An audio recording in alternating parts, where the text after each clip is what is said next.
እስቲ ተረጋጋ። ትንሽ እንኳን ማሙሽ ይረጋጋ። እሰይ ይበልህ ማተንቀርቀናል። ምን አንተም ኪራ አንተም ለተደገፍክ ጥሩ እንጂ መጋኛ አስባለቻ ሰስኬሻው ወድ ውስጥ ውሃ ሆነሽ በቀረሽ ያናገርኩሽ አይደለም እንዴ? እኔ ማናገር ካልፈለኩ የግድ ታናግሪኛለሽ። ኧረ እባክህ ሚስቴ የት አላውቅም አልኩ። አታውቂም? እንግዳውስ አባትሽ አንቺ የት እንዳለሽ አያውቅም ማለት? አሁን ደግሞ ሰው የለም።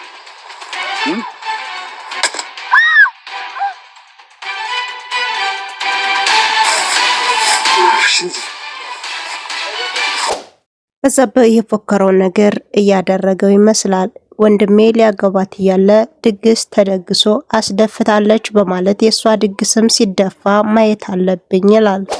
ኖክ ለሴቶች ያለው አመለካከት በጣም ወጣ ያለ ስለሆነ ከክያ ጋር ልስማሙ አልቻሉም። እሷም እንግዲህ የተለያዩ ቦስኮችን እያቀመሰች ትገኛለች። ኪራን ተሳስተህ ነው እንጂ እችማ ሴት ናት እህቴ ናት ብለህ አጠርጥር፣ ወንድ ናት በማለት ወንድነቷንም አስመስክሯል። ምሩ የካኪ ወረቀቱ የኔ አይደለም እንዴት ከቤት ይጠፋል? ከቁም ሳጥኔ ከልብሴ ጋር አስቀምጬ የነበረውን ዕቃ ማን ወሰደው? በማለት ቤቲቱ ኑሯንዳ ያደረገቻት ነው። ጽናት ስጋቷን ለዴብ እየነገረችው ነው። ሰርጌ ሳልፍ ምንም አይነት ችግር ማየትም መስማትም አልፈልግም። በዛብህ ስለ ባለቤቱ ያለውን ነገር ያወቀ ይመስለኛል። ምን እንጃ ውስጥ እየፈራ ነው እያለች እየነገረችው ነው።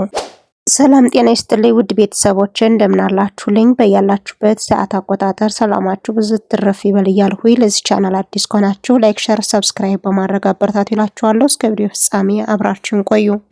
ሄኖክ ከኪራ ጋር ተጣልቶ ስለነበር አሁን ናሆማን አንድና ከቤት አስታርቀሃለሁ በማለት ወደ እነሱ ቤትም ይዞ አምርቷል። ከዚህ በኋላ የሰርጉ ጊዜም አንተንም ቢዜ የምትሆነው ስለዚህ ተጣልታችኋል፣ አሁን መታረቅ አለባችሁ በማለት ወደ ቤት ይዞት ይገሰግሳል። በሩን ሲቆፈቁፍም የቤት ሰራተኛዋ በሩን ትከፍተዋለች። ሄኖክም አይኑ ፍዝዝ ብሎ ሰራተኛዋን ሲያይ ነበር። ማናት? ለሰርጉ የመጣች እንግዳ ነች በማለት ዘመድ ወዳለሁ በሚል ሰበብም ተጠምጥሞባት ነበረ። ናሆማን በተፈጠረው ነገር አይኑን አፍጦ እያየ ነበር። አይ ሄኖክ መቼ ነው የሴቶች ያለ ፍላጎት የሚያባራው በማለት እንዲህ ግን ኪራ ሴቶችን መርጦ ነው እንዲህ ሰራተኛ የሚቀጥረው። ጽናትም የሌለች ነበረች እችም እንደዛው በማለት አንዳንድ ቃላቶችን ሰንዝሯል። በዛብህ የጽናትን አባት ሄዶ ለሰርጉ ሰምቻለሁኝ ስለዚህ የሚታገዝ ስራ ካለ ላግዝህ በማለት አንዳንድ ቃላቶችን ወርወሮም ነበረ። በዛብህ የጽናትን አባት አግኝቶት ስለነበረ ስለ ጽናት ሰምቻለሁ ልትሞሸር መሆኑን ስለማቅ የሚታገዝ ስራ ካለ እናግዝሃለን በማለት ቃልም ገብቶለት ነበር። ጋሽ ግን የሚታገዝ ነገር የለኝም ይለዋል። በዛብህም ቃጠል አድርጎ ባለቤት ስለሌለህ እገዛ ያስፈልግሃል ቢለውም አሁንም አንተና እኔ ተመሳሳይ ነን አንተም ባለቤትህ የለችም በማለት ቃላት ወርውሮ ነበር። በዚህ መሃል ታዲያ የኔዋማ ትመለሳለች በማለት ይመልስለታል።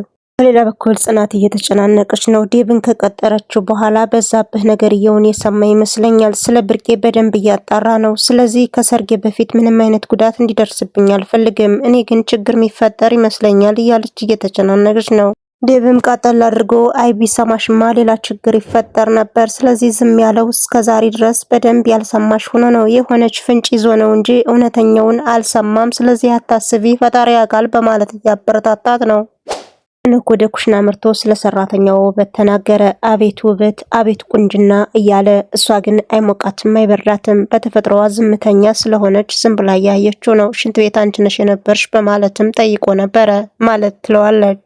ሄኖክም ነጋሪት ሲጎሰማሉ በማለት ቀልድና ጨዋታውን ጀምሮላት ነበር። እኔ ያልነበርኩም ስትለውም ታዲያ ማን ነው እንደመጋኛ ያገናጨለኝ በማለት ብቻ የተደበደበውን ነገር አንድ ባንድ እያወራም ነበረ። ስለተፈጠረውና ስላልተፈጠረው ነገር እሷን ለመግባባት እየቀበጣጠረ ይገኛል። እምሩ ሰኒ ያስቀምጪው ብላ የሰጠቻት ወረቀት ስለጠፋባት እየተጨናነቀች ትገኛለች። ጽዮንንም አናግራና ጠይቃት ስለነበረ ጽዮን ምንም ነገር አላቅም በማለት አብረን እንፈልገዋለን እያለች ነገሩን እየሸወደች ትገኛለች። ናሆሜንም ጠርተው ነበረ። እሱም ደንግጦ ስለነበረ ምን ተፈጥሮ ነው አቻኩለሽ የጠራሽ በማለትም አናግሯት ነበር። የካኪ ወረቀት ከኔ ቁም ሳጥን ውስጥ አስቀምጬ ነበር አሁን ያስቀመጥኩበት ጠፋኝ በማለት ያለውን ነገር ታናግረዋለች። በቃ እኔ ተረጋግቼ እፈልግልሻለሁ አትጨናነቂ በማለት ተስፋ ሰጥቷታል። ተሰማ መሬቱን ስለሸጠው ወደ ከተማ መግባቱን እየተናገረ ይገኛል። ከዚህ በኋላ ወደ ከተማ ሄዳለሁ በማለት የጽናትን አባት እያዋራው ነው። ግን ለውሳኔው አስበህበት ነው የወሰንኸው። አንዳንድ ጊዜ ተናደን ሲሆን ምን ወስነው ውሳኔ ዋጋ ያስከፍለናል በማለት ይመክረዋል። ተሰማማ እኔማ አስቤበት ነው፣ እንዲሁም እስከዛሬ ዘግይቻለሁ፣ ሽጬ መሄድ ነበረብኝ በማለት እንደሸጠው እርግጠኛ ሆኖ እያወራ ነው። እንግዲህ የጽናት አባትም በወሰንኸው ውሳኔ ደስተኛ ነኝ፣ ግን ደግሞ ቸኩለ እንዳይሆን በማለት ምክሩንም ለግሶታል። በቃ ለማንኛውም ወደ ከተማ ጽናትን ለመጠየቅ ስትመጣ እኔንም ጠይቀኝ በማለት ምልክትም አስተላልፏል። የጽናትን ሰርግም ሰምቻለሁ፣ የሚታገዝ ነገር ካለ አለሁ በማለት ወደ ሳሎን ከኪራ አጠገብ ከተቀመጠች በኋላ ስለ አንድ ሰው አውርታለች። መጸዳጃ ቦታ እኮ የመጣ ሰው ነበረ። ማን ነበረ? ሰው አለ ያልሁት አንገቱን አስረዝሞ ሲገባ በጥፊ ያጠናገርኩት በማለት ጨዋታውን ጀምራለት። ኪራም ከትከት ብሎ በመሳቅ በቃ ተይው የኔው ጉድ ነው በማለት ስለ ሄኖክም መሳቅ ጀምሮ ነበር። እሱ እኮ መጋኛ መታኝ፣ መጋኛ አስመታችሁኝ እያለ እየወቀሰን ነው። ለካ እሱ መጦብሽ ነው አንቺ ነሽ የመታሽው በማለት በሳቅ ሞቶ ነበር። ተሰማ ሀብት ንብረቱን ሽጦ ወደ ከተማ እገባለሁ ብሎ ካሰበ በኋላ ኮራጅንን ማለት ነው እንጂ መርመጥመጥ አያስፈልግም በማለት በዛብህን ኮራ ማለትን በደንብ አሳይቶታል። አንተ ነህ በእኔ ላይ የምትንጠራራው በማለት አንጃ ግራንጃም መሰንዛር ጀምሮ ነበር። ብቻ ቃላቶችን ከተወራወሩ በኋላ ሰው ጥራ ቢሉት ራሱ መጣ የሚል ተረትና ምሳሌም ነግሮት ነበር። ሄኖክ ከግቢ ቆይቶ ወደ ቤት ሲገባ ኪያ ደግሞ ከቤት ቆይታ ወርታች ስትወርድ ደረጃ ላይ ይገናኛሉ። ሄኖክም ኪያ ስሬስ ሆና መንገዴ ላይ ልለፍበት ክላልኝ ብትለውም እሱ ግን ፉገር ኃይሉት ሙንጨራ አንዳንድ ቃላቶችን መወርወር ጀምሮ ነበር። ትንሽ ከታገሰችው በኋላ የሚፈልገው ቦታ ላይ በደንብ ታጠጣዋለች። እሱም እያነከሰ ወደ ሳሎን ሊሄድ ችሏል። ሜላት ወይም ደግሞ እምቡጥዬ የናቲ ፍቅረኛ አሁን ላይ ቅዱሴ ይፈልግሻል የሚባል ወሬም ሰምታ ነበር። እሷ የሰማችውን ነገር ተረጋግታ ማዳመጥ አትችልምና እኔ እሱ ከሚደክም እኔ ልሂድለት በማለት ካለበትም ሄዳ ነበር። ከቤት ከሄደች በኋላ ግን ጥሩ ነገር አልገጠማትም። ቅዱሴ የተሰማውንና የሚፈልገውን ነገር ተናግሯታል። አሁን ሰላምን ምን ብለሽ ነግረሻት ነው? ከሱ ጋር ፍቅር ጀምሬ ወይም ደግሞ ትዳር ጀምረናል ብለሽ የተናገርሽ መቼ ነው የጀመርነው? በማለት ያፋጥጣታል። እሷም በፍጹም አላልሁም ብትልም ሰላምዬ በፍጹም አትዋሽም፣ ውሸት አታውቅም በማለት ለሷም መከራከር ጀምሮ ነበር። እሷም እንግዲህ ጥፋተኛ ነሽ ተብላለች። ምንም ነገር እንዳልጀመርን በግድሽ ትነደሽ ትነግራታለች ተብላ ጭንቅ ውስጥ ገብታለች። ሄኖክ ወደ ሳሎን ከመጣ በኋላ ኪራን ነበር ያገኘው። ማን መጥቶ ነው ምን ሆነ ነው በማለትም ጠይቆት ነበር። እንግዲህ ከኪያ ጋር አንዳንድ ቃላቶችን ተሰናዝረው እንደተጣሉ ይናገራል።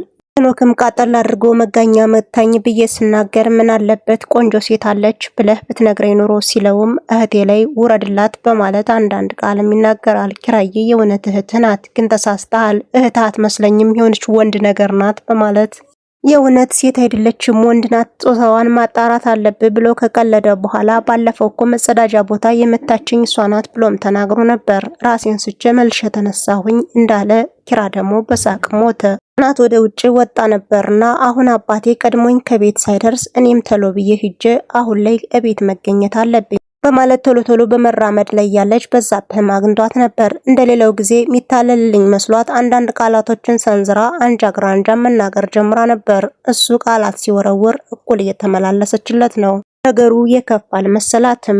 እናም ደግሞ ብርቄና የተሻታል በማለት መረራ ያለ ጥያቄ ጠይቋል። እሷም አላየኋትም በማለት ሽምጥጥ ታደርጋለች። በዚህ መሃል ታዲያ አንቺም አባትሽ የት እንዳለሽ አያቅም በማለት ይዝትባታል። ይሄ ደግሞ ምን ማለት ነው ካለችው በኋላ ወገቧን በሽመል ከመታት በኋላ ራሷን ስታ ትወድቃለች። እሱም እንግዲህ እጇን እግሯን ካሳሰረ በኋላ ወደ ጫካም ይዟት ገብቷል። ነዴብ ጽናት በመጥፋቷ እየፈለጉ ይገኛሉ። ክፉኛ ተጨናንቀዋል። ብቻ ነገሩን ሁሉ እያጣሩ ይገኛሉ።